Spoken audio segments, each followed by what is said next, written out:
अस्सलाम वालेकुम स्टूडेंट्स आज हमारा टॉपिक है प्रिंसिपल ऑफ फ्लोटेशन। पहले हम अर्शमीदस प्रिंसिपल पढ़ चुके। When an object is totally और partially immersed in a liquid and upthrust act on it which is equal to the weight of liquid it displaces। कोई भी बॉडी जो है वो जब हम उसको पानी में छोड़ते हैं तो वो या फ्लोट करती है या फिर सिंक करती है। डेट इज़ टू फैक्टर्स हमने देखे थे, एक वेट होता है बॉडी का और एक उसके वेट होगा एक उसका वेट और दूसरी फैक्टर होता है अपथ्रस्ट फोर्स।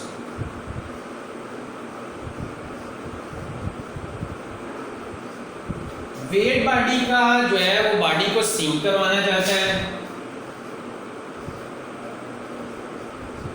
नीचे की तरफ होता है, इसकी डायरेक्शन डाउनवर्ड होती है, ये चाहता है कि बॉडी सिंक कर जाए, लेकिन अपथ्रस्ट फोर्स जो है वो बॉडी को फ्लोट करवाना चाहती है,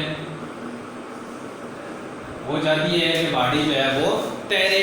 अब ये डिपेंड करेगा कि बॉडी सिंक करती है या फ्लोट करती है वेट एंड अपथ्रस्ट के ऊपर। अगर बॉडी का वेट इतना है कि उस बॉडी के ऊपर जो अपथ्रस्ट फोर्स प्रोड्यूस हो रही है वो वेट उस बॉडी का उस अपथ्रस्ट से ज़्यादा है तो बॉडी जो होगी वो सिंक कर जाएगी, डूब जाएगी।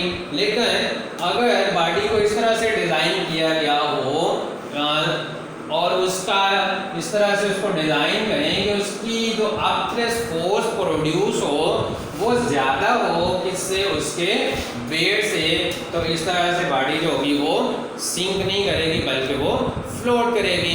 तो वो तमाम बॉडीज़ फ्लोट करती हैं जिनको इस तरह से डिज़ाइन किया जाता है कि जिनकी अपथ्रस्ट हमेशा उनके वेट से ज़्यादा होती है। आप देखें एक हल्की सी नीडल होती है, नीडल जो होती है वो पानी के अंदर सिंक कर जाती है, कितना सा बिल्कुल कम वेट होता है और इसके कंपेयर में एक हैवी शिप, इतना बड़ा जहाज होता है, शिप जो होता है वो फ्लोट करता है। अब नीडल का भाई एरिया इतना कम होता है, पानी के साथ इतना कम टच करता है कि इससे जो अपथ्रस्ट फोर्स प्रोड्यूस होती है वो इतनी कम होती है कि वो उस बॉडी को, उस नीडल को फ्लोट नहीं करवा सकती। मीन तो उसका वेट ज़्यादा होता है और अपथ्रस्ट कम होती है। लेकिन शिप्स इतने बड़े बड़े इस तरह से डिज़ाइन किए जाते हैं कि उनमें हमेशा जो होता है वो उनका एरिया वाटर सरफेस से इतना जो है वो टच कर रहा होता है कि उसमें हमेशा अपथ्रस्ट फोर्स जो होती है उनके वेट से हमेशा ज़्यादा होती है। Upthrust force always greater than their weight, तो बॉडी जो होती है वो फ्लोट करती है। और अगर इस नीडल के केस में उसका weight is greater than upthrust force तो बॉडी जो होती है वो सिंक कर जाती है। तो यही है principle of flotation. A body a floating object displaces a fluid having equal to the weight of the object। जितना वेट जो है वो फोर्स लगाता है वाटर के ऊपर और वाटर जो होता है उसी बॉडी उसी के वेट के इक्वल जो है उसको जो है ना वो अपथ्रस्ट फोर्स जो है वो प्रोड्यूस करता है, जिसकी वजह से बॉडी जो होती है वो फ्लोट करती है, तो इसको कहते हैं प्रिंसिपल ऑफ फ्लोटेशन। अब इसी के अंदर जो है एक और छोटा सा टॉपिक जो है वो शिप्स और सबमराइन्स जो हैं ये कैसे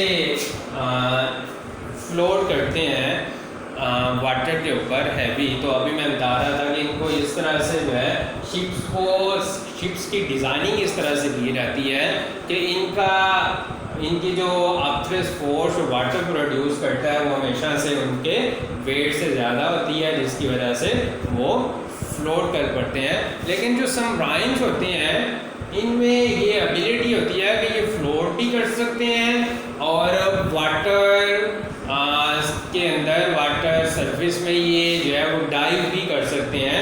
मीन के उसके नीचे वाली पिंदे में भी, नीचे वाली सतह में भी जो है वो चले जाते हैं। इनके अंदर एक सिस्टम होता है टैंक का, सबमराइन्स के नीचे जो है वो टैंक फिक्स होते हैं, वाटर टैंक। आप जब इन्होंने नीचे डाइव करना होता है, डिप करना होता है, तो इनके अंदर पहले जो टैंक के अंदर एयर्स होती हैं उनको निकाल के एयर की प्लेस पे जो है वो वाटर जो होता है उसको फिल कर दिया जाता है। अंदर इसके पंप लगा होता है टैंक के साथ, वो वाटर को फिल कर देता है उस टैंक से।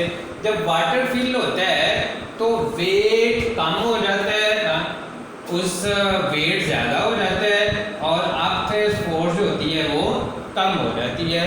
तो ये जो सबमराइन्स होती हैं ये डाइव कर जाती हैं इन दी ओशन सरफेस। लेकिन जैसे ही इनको वापस आना होता है, मकसूद होता है कि ये वापस सरफेस पे आना चाहें, तो वो जो वाटर टैंक्स में वाटर जो फिल हुआ था उनको पंप आउट कर दिया जाता है, उनको निकाल दिया जाता है। जब वाटर पंप आउट हो जाता है और उसकी प्लेस एयर आके ले लेती है, तो फिर ये होता है कि आफ्टर फोर्स अब इनका वेट कम हो जाता है और आफ्टर फोर्स जो होती है वो वेट से ज़्यादा हो जाती है और सबमराइन्स जो होती हैं वो दोबारा से आगे सरफेस के ऊपर जो है वो फ्लोट कर पाती हैं।